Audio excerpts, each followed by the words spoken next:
The Secretary of Defense on the West Coast, talking with leaders in the technology industry. What have we heard from him? What have we heard from Mr. Tillerson thus far about the rhetoric, about what the president has been discussing?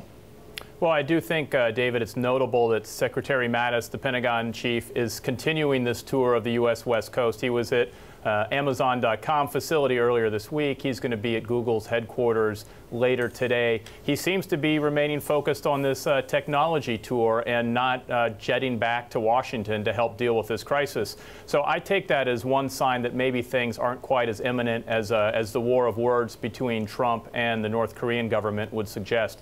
Mattis himself, speaking with reporters yesterday, said that he's very pleased with the diplomatic efforts that have been underway. I think that was a reference to the UN Security Council's unanimous vote on sanctions last weekend.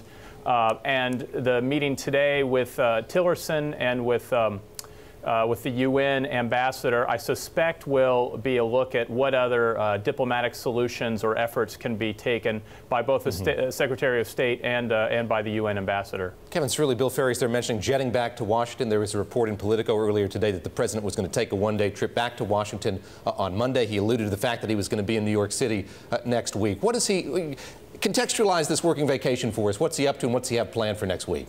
Well, the president has, of course, been discussing and meeting with military officials, David, to discuss, of course, this growing threat of North Korea. He doesn't like to call it a vacation. I don't really know what else to call it. It's a working vacation. Next week, of course, NAFTA negotiations going to be underway as well. And then he is scheduled to be in New York City as well. So, you know, in terms of Washington, with Congress on recess, lawmakers, I know you'll be interviewing Representative Brady later this program. They're all going to be headed to California to the Reagan Library to honor the 1986, I believe, anniversary of tax reform. So that'll be underway as well next week.